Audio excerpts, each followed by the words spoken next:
Good morning, students. So in my last video we have discussed the topic maxima and minima of your first derivative and your second derivative. So today I have picked up some exercise questions from 6.5. Here I have picked up these sums and let us try to solve it. Okay. So in your question number 2 it is given to find the maximum and minimum values. Okay. So what I have done here, okay, so as you can see I have written the question here. So we have one condition regarding modulus, that it is minus x when x value is less than 0 and plus x when it is greater than equal to 0.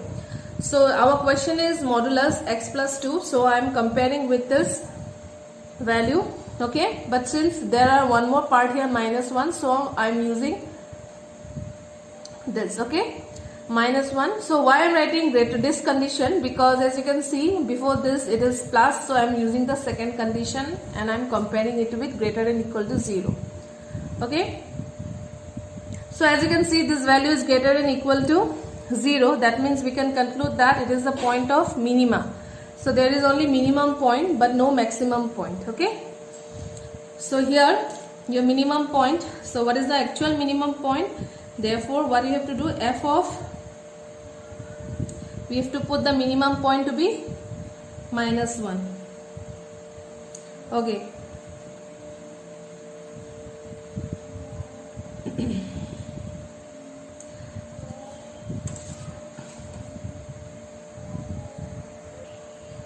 Okay, so therefore the minimum value will be minus 1. Okay, so no maximum value, only minimum. Okay, so next is the second part question, which is given here. Now you can see here question number 2, it is given g of x is equal to minus of modulus x plus 3. So now we have to go for the second condition. Okay, so I can write here this will be less than 0, but here it is plus 3. So what we will do here, plus 3, 0, plus 3. So we will write here modulus x plus 1 plus 3, that is value less than 3. So you can see here less than 0, that means we have to compare this part. It is less than 0, that means we will have point of maxima, isn't it? So the point of maxima for the function g of x will be simply 3 and there is no point of minimum. Okay, so this way we have to do the modulus questions. Okay, so what is the third part? Third is your trigonometric function sine of 2x plus 5. Okay, sine of 2x plus 5. So all of you know what we know, that sine is ranging from always from minus 1 to plus 1. So sine value is always greater than equal to minus 1 and less than equal to 1. So here we have to add now plus 5, isn't it? Because our main function is sine 2x plus 5. So here we are getting 4 less than greater than equal to sine 2x plus 5 but less than equal to 6. So now all of you can comment here. So point of minimum will be 4 and point of maximum will be 6. Okay. Okay, the last function f of x equal to modulus sine 4x plus modulus. Okay, so all of you again know that sine 4x greater than equal to minus 1 but less than equal to 1, isn't it? And since your modulus is given here, so we have to write here. So we have to take here, we will get that positive answer only, because whenever we are getting any negative value we will get positive, because the whole function is inside the modulus, isn't it? So if you see here what we are getting, the function sine 4 of x plus 3 is less than equal to 4. That is point of minima or minimum, you can say this is 2, and point of maxima you can say this as 4. Okay. Next, question number 5 of 2 I'm doing, okay, where your question is f of x equal to sin x plus cos x and x is ranging between 0 to pi. Okay, so here you are asked to find the maximum and the minimum value. If they exist, what shall be the value? So f of x equal to sin x plus cos x. So f dash x will be cos x minus sin x, and f double dash x will be minus sin x minus cos x. So we have to find a critical point. So I will compare the first derivative with 0. That means we are getting cos x minus sin x equals to 0. That is cos x equal to sin x. So if I divide both sides by cos, I will get tan x equal to 1. So our x value will be 0 to pi, isn't it? Because you have to choose from 0 to pi. So therefore, since it's a closed interval, so we have to take our critical point 0 also, pi by 4 also, and simply pi also.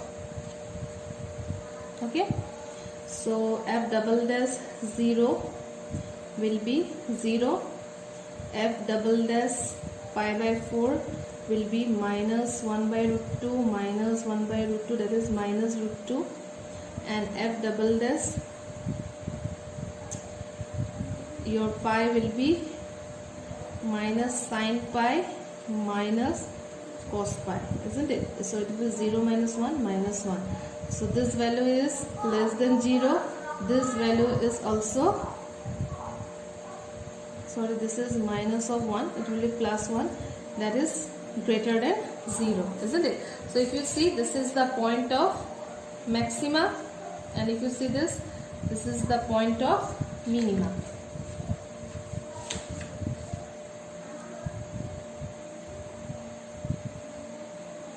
Cos pi.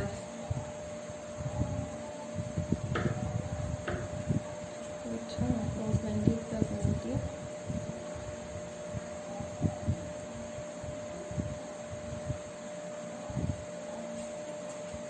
Okay, so let us see now. So we have got this. So what is the actual value now? We just put in our main function. So main function is your f of x, that is sin x plus cos x.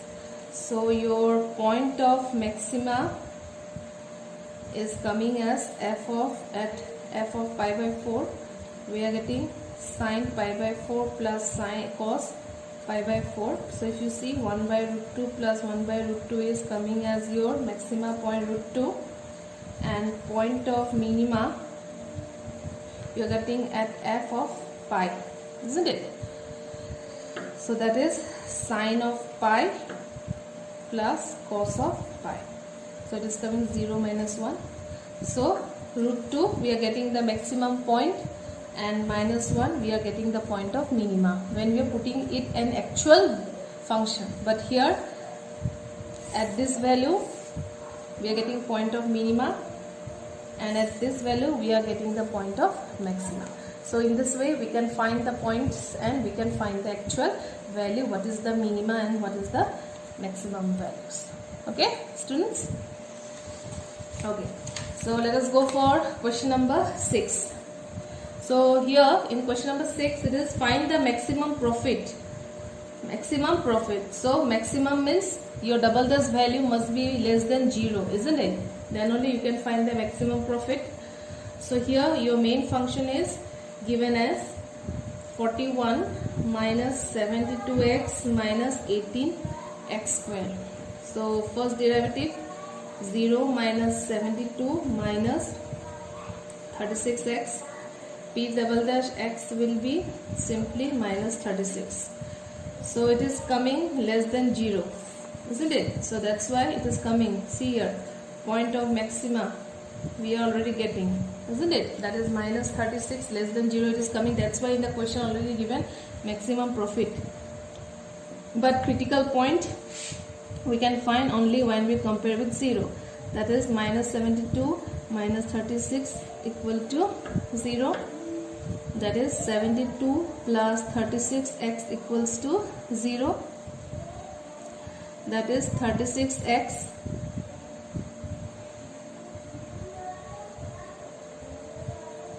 will be equal to minus 72. That means x value is coming minus 2. Okay, so already we have got in P double dash already maximum value it is making. So what is the actual profit? We have to put it on our main equation, which is this, isn't it? So P of minus 2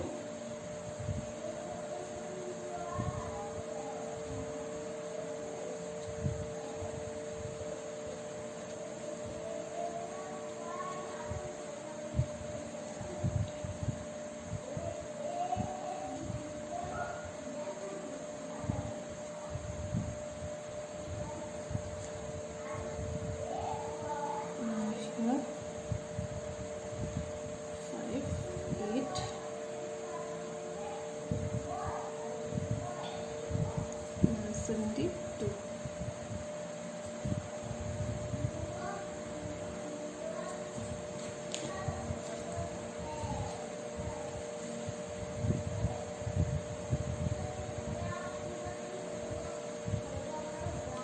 Oh, sorry, this is 5 now.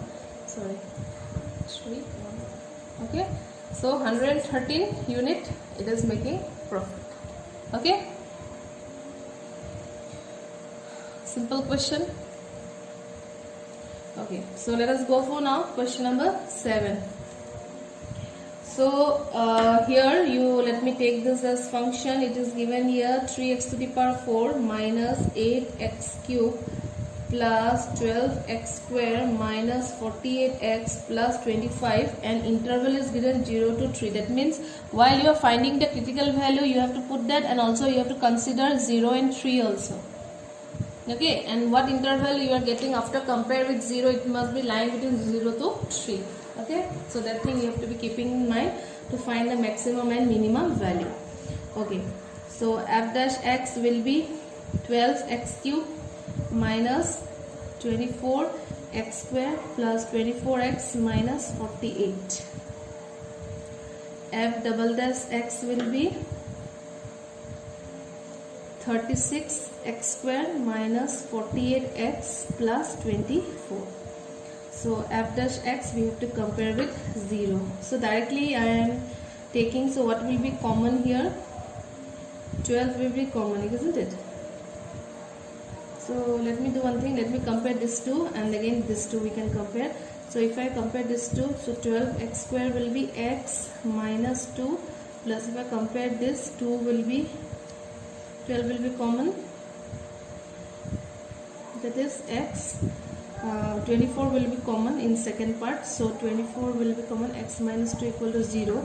That means factorization we are getting this and another x minus 2 equal to 0.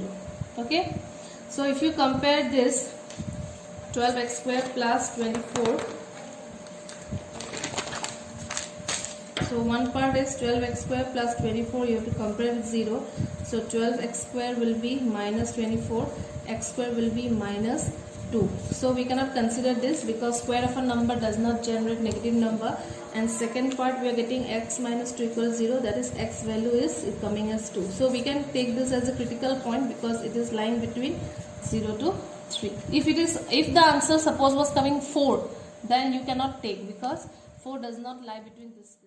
Done is this question is regarding to find the maximum value and minimum value. So no need to compare with the second derivative. It is like absolute value. So if I put 0 direct to the main function, it is coming 25. If I putting f of 2, I am getting minus 39 less than 0, and if I putting f of 3, it is coming 16. Okay, so you can consider this as your minimum value and this will be your maximum value of this answer. Okay.